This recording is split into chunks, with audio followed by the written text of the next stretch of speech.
प्रवाह अपने अपने धीरे धीरे करते हैं। जब होता है तो कुछ न कुछ बदलाव भी आ जाते हैं। माँ श्रीमती को लगा कि 2 गर्भ गिर गए हैं और इतने सिद्ध पुरुष की समाधि स्थल है, वहाँ पर जा कर के उस समाधि स्थल की थोड़ी सी मिट्टी अपने ही पेट पे फेर करके माँ श्रीमती 5 दिए जला करके और कुछ भावना रख करके आ जाती थी कि आप कुछ ऐसी कृपा करो कि मेरी संतान निर्विघ्न रूप से मेरे हाथ पे आए। और उसके बाद पुरुषार्थ के बाद जब चौथी बार माँ श्रीमती को गर्भ ठहरा, पहली बार में भाई महावीर का जन्म हुआ, 2 गर्भ गिर गए, चौथे गर्भ में जब ठहरा तो माँ श्रीमती ने जिस दिन उन्हें पता चला कि गर्भ ठहर गया है, उस दिन से 9 माह का ब्रह्मचर्य व्रत स्वीकार कर लिया। मल्लप्पा जी और माँ श्रीमती दोनों ने व्रत स्वीकार करने के बाद हर माह पूर्णिमा के दिन श्रीमती जी भट्टारक विद्यासागर जी की उस समाधि केंद्र पर गईं। वहाँ पर जाकर के उन्होंने 5 दिए और 5 श्रीफल चढ़ाए। मल्लप्पा जी साथ में जाते, लेकिन वो 1 श्रीफल चढ़ाते और वापस चले आते।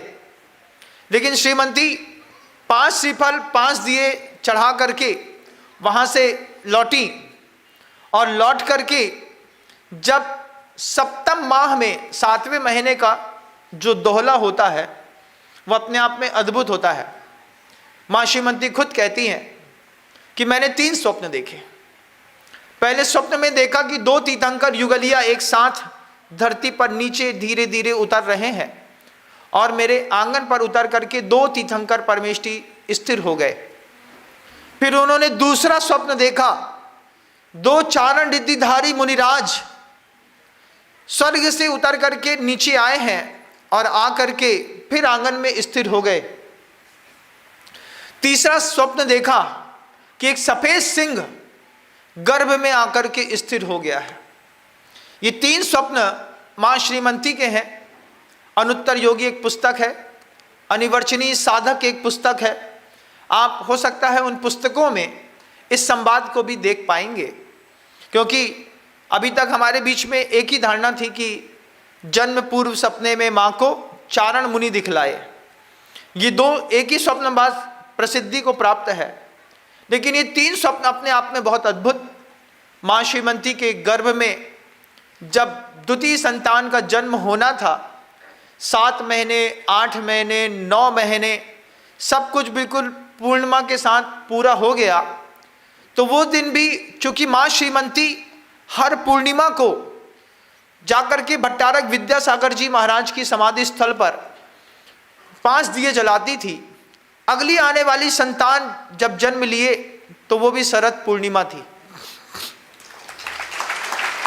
वह शरद पूर्णिमा थी और दूसरी शरद पूर्णिमा जब 12 साल के बाद उन्हीं मां श्रीमती को दोबारा गर्भ हुआ। बीच में और भी संतानों का आना हुआ, लेकिन जब समय सागर जी महाराज जी का जन्म हुआ, आप आश्चर्य मानेंगे, उस दिन भी शरद पूर्णिमा थी। भावों का क्या गजब का प्रभाव है, भक्ति क्या गजब की चीज होती है। आज भी अक्की वाट में भट्टारक विद्यासागर जी महाराज की वह समाधि केंद्र बना हुआ है। दूर दूर से चूंकि वहाँ की निजी मान्यताएं हैं, लोग आते हैं भट्टारक जी की समाधि के सामने खड़े होकर के प्रार्थना करते हैं। जिन महिलाओं को विशेष तकलीफ होती है वे मिट्टी उठाती हैं और कुछ पेट पे अंगों पर लगा करके श्रद्धा भाव के साथ जो किया जाता है तो कमाल तो होता ही है। और माँ श्रीमती के जीवन में जब कमाल हुआ तो द्वितीय संतान के रूप में गुरुदेव विद्यासागर जी महाराज का इस धरती पर अवतरण हुआ।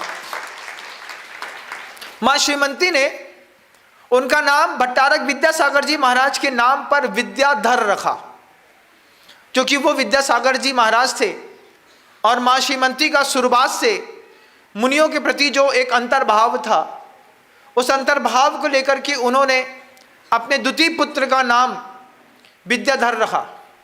जब माँ श्रीमती से पूछा कि द्वितीय पुत्र का नाम विद्याधर, फिर एक का नाम अनंतनाथ, एक का नाम शांतिनाथ क्यों रखा? तो माँ श्रीमती के शब्द थे कि अनंत दोष का विग्रह नष्ट करने के लिए अनंतनाथ जी भगवान और शांतिनाथ जी भगवान का नाम इसी रखा कि मैं अपने 2 पुत्र के निमित्त से तीर्थंकरों के नाम लेकर के अपने कर्म काट लूं।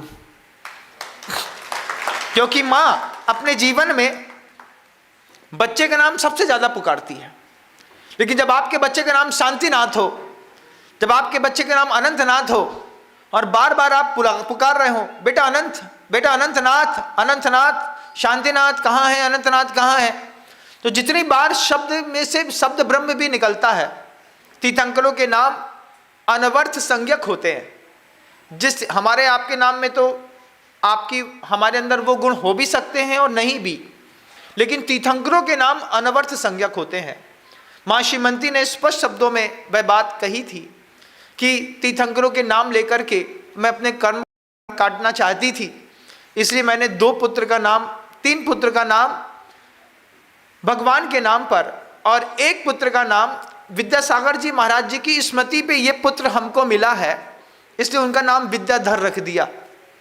वे ही विद्याधर आगे चल कर के धीरे धीरे धीरे धीरे 16, 17, 18 साल, 19 साल की उम्र में, वो कहानी तो आप सब ने सुनी है कई बार, वो कहानी के बारे में आप परिचित हैं कि कैसे सप्तम प्रतिमा के व्रत आचार्य देशभूषण जी महाराज से लेकर के और 2 दिन के निर्जल उपवास मई के महीने में करके वो कैसे अजमेर पधारे, किशनगढ़ पधारे, फिर वहाँ से गुरुदेव ज्ञान सागर जी महाराज से मिलना हुआ और फिर गुरु शिष्य की एक और नई कहानी जिसको आज मुझे बताने की बिल्कुल भी ज़रूरत नहीं है।